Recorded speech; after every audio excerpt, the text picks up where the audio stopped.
இஸ்ரேலில் உள்ள இலங்கை தூதர் நிமல் பண்டார, இஸ்ரேலில் பணிபுரியும் இலங்கையர்கள் எந்த நேரத்திலும் அங்கிருந்து வெளியேற இலங்கை அரசாங்கம் ஏற்பாடுகளை செய்ய தயாராக இருப்பதாக தெரிவித்துள்ளார்.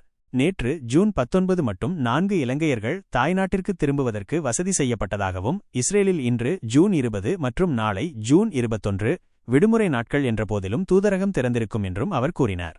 இலங்கைக்கு திரும்பியவர்கள் அனாவசிய பயம் கொள்ளத் தேவையில்லை என்று பண்டார வலியுறுத்தினார்.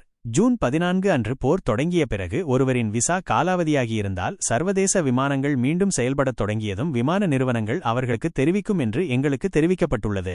எனவே விசா காலாவதியாகிவிட்டாலும் அவர்கள் நாட்டிற்குள் நுழைய அனுமதிக்க டிக்கெட்டுகளை வழங்குமாறு கேட்டுக் கொள்ளப்பட்டுள்ளது. எனவே அவர்கள் திரும்பி வருவதற்கு வாய்ப்புள்ளது என்று அவர் விளக்கினார். நேற்று 4 இலங்கையர்கள் தாயகம் திரும்ப விருப்பம் தெரிவித்ததாகவும், அதன்படி கெய்ரோவில் உள்ள இலங்கை தூதரகத்திற்கு தகவல் தெரிவித்து அவர்களை எல்லை கடக்க அனுமதிக்குமாறு கேட்டுக்கொண்டதாகவும் அவர் கூறினார். வரும் நாட்களில் மேலும் பல இலங்கையர்கள் தாயகம் திரும்ப விரும்புவார்கள் என்று எதிர்பார்ப்பதாகவும், தூதராக அனைவருக்கும் உதவ விரும்புவதாகவும் அவர் தெரிவித்தார். இஸ்ரேலில் விடுமுறை நாட்கள் என்ற போதிலும் உதவி தேவைப்படும் நபர்களுக்கு உதவுவதற்காக தூதரகம் திறந்தே இருக்கும் என்றும் அவர் குறிப்பிட்டார்.